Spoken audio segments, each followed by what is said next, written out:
The Big Cigar. Fear-based core beliefs, as opposed to our core faith belief systems. Now, the belief systems are basically things that we have been plied with from a young age. Okay, it's learned. Okay, and the wonderful thing about stuff that's learned is it doesn't make it always truth. Okay, stuff that's learned is just learned. It doesn't always make it the truth. And so that's a very cool thing. I'll give a demonstration. Money is the root of all evil. Okay, that's an example. Okay, first of all, does money have a consciousness really? Does money jump out in the middle of the night and slap you or try to stab you in the back? It doesn't. It actually doesn't really have a consciousness. It's an energy, and it depends. The intention that you put into the money is what affects the outcome of whether you want to judge it as good or evil. Money doesn't grow on trees. What's money made out of? Paper. Where do you get paper from? All right. So you see now, so it's kind of the stuff that we've grown up, and these learned core beliefs, they're either faith belief systems or they're fear belief systems. And we adopt them as truth, and they affect us, and they can really ambush success at lots of levels in our life. So today what we're going to do is, I'm going to look at the typical 4. I've selected 4 that I think are the most important. And we're going to do just like I did now with the money is the root of all evil. We're going to go through each one. We're going to see how it is affecting us and how we can identify it. And then that's the first loop that we're going to go through. And then afterwards we're going to learn how to reframe it. Now reframe is just like I did now. Money is the root of all evil, or money doesn't grow on trees. What's it made out of? Made out of wood. Where does wood come from? Trees. Paper, wood, trees, you understand? So that's what we're going to be doing today. But first of all, in order to change something, you have to honor the present. You have to acknowledge what is going on now. You have to recognize, is there a problem? If you don't admit that you're an addict, there's no way that you can get rehab. Okay, so let's look at, using loops, 4 of the most common fear-based belief systems that we have learned, and I think the ones that affect us the most. So let's check it out. Number 1, unworthiness. I think from when we were at school, we were always competing against everybody else. There was always somebody faster than us, there was always somebody quicker than us, there was somebody smarter than us, there was always somebody that did stuff better than us. So we always came up believing that I'm just not enough. You'll get an inspired thought, you'll get inspired to take inspired action, and it's but who am I to do this? Other person's much better at it than me. There's other person much faster, much more eloquent, a lot more talent. I'm just unworthy. And that's very real. We start to adopt that as we start to identify with that. So I'm going to put down the unworthiness loop. It'll be our first loop for the first fear belief system.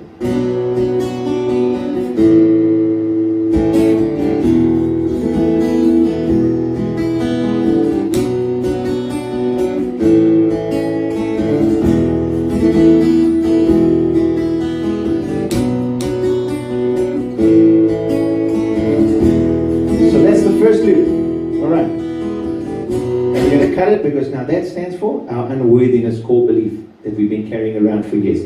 Let's move on to number 2.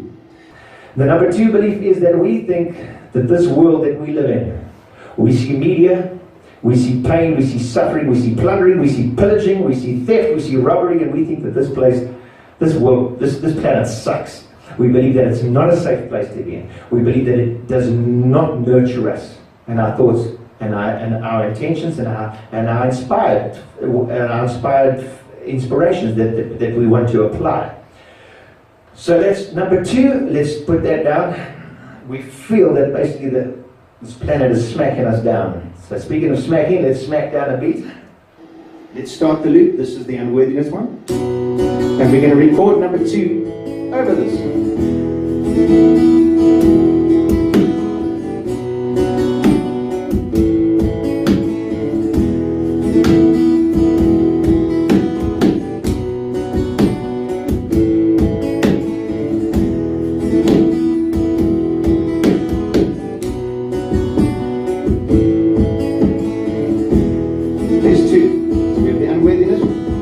The world is an unsafe place. Moving on to number 3. Next fear-based core belief system is that we feel powerless. The world's not we're unworthy, the world is not a safe place, and we feel now totally powerless. We get an inspired thought, yes, let's do this, and then we look around us, and there's just no resources. Everything just seems to be so scarce and so limited that we don't have the resources that we can pull upon to try and make stuff happen. Okay, so we feel that we are powerless. Let's put down that loop.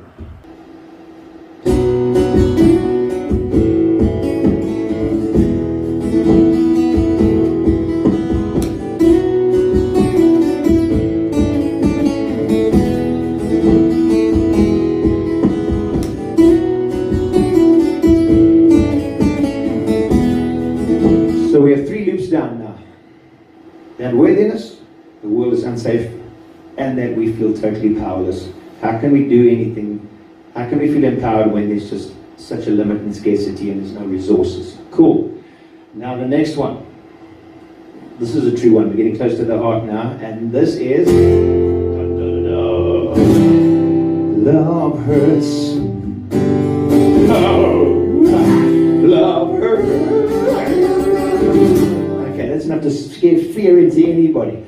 Why is it that love is the most purest of things? This is love makes the world go round. Love is like the stuff that inspires everyone and everything. And how come it can lead to so much heartache, so much pain, heartbreak, suffering, loneliness? Okay, everybody's felt that at some stage, you know.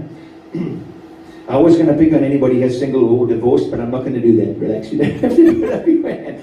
But it's pretty much a fact. It's how we feel, that love hurts. Love equals pain and bloody suffering. And sometimes we feel like we want to just divorce ourselves from it.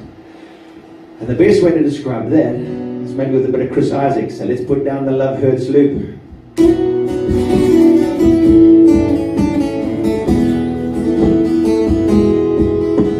This whole world's on fire, no one can save me but you. Strange what desires make foolish people have you. And I've never dreamed that I'd love somebody like you. And I never thought that I'd fall for someone like you. No, I don't want to fall in love. No, I don't want to fall in love. No, I don't want to fall in love. Love is only gonna break your heart. No, I don't want to fall in love with you.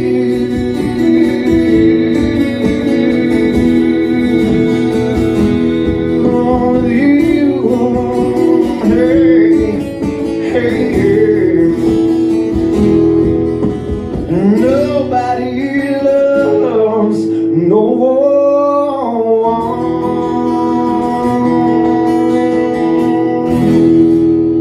Pretty desperate, Chris Isaak, thank you. You're allowed to you're that hard, eh? It's a pretty desperate display of love from our Chris Isaak there, shame the poor bloke. Right, so now we've checked out the unworthiness, world is unsafe, the I am powerless, and that love sucks. Okay. Pretty much everyone can relate with me so far, correct? Okay, thank you. So now, we're aware of this now. Okay. So that's the first part, is creating the awareness.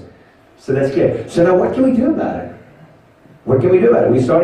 We're aware of it now, but what tools can we do to shift from those learned fear-based core belief systems to the faith-belief core belief systems? We have to unlearn and relearn. So now the awareness is there. So now basically we have to, this is an important tool, is to become the self-observer. Okay. Switch on the psychologist inside your head. Okay. Put your emotions on the couch and look at them. Be aware that when they get triggered and they come up, that you self-observe. What is this coming up? What is it? What is this emotion? Is it a fear-based emotion? Is it And if it is, then we have to reframe it. If it's not, then it's a faith belief system. And then we reaffirm it. Okay, so the first tool is self-awareness, self-observation. Start to stalk your thoughts. Become your own stalker. So, basically just looking at everything that comes up from without judgment. Because judgment is what causes the negative emotions in the first place. So check out what comes up and go, I'm aware of you. I remember you. And see why it comes up. You can address most of your blocks when that happens. Okay, so now we're aware of it. So now we're learning to identify our feelings and no longer identify with them. Do you get that? That's pretty huge, okay? So you're no longer, you are now just identifying fear-based belief systems and no longer identifying with them. They're not making them, you're not identifying yourself with this and saying it is mine and claiming it. Yeah. Releasing it more, 100%. Great. So when we're dealing with fears, a lovely little mnemonic that he spoke, because you spell fear F-E-A-R. So a lot of people would express fear right at the beginning as fear everything and run. Now we're getting to a stage where it could be false evidence appearing real.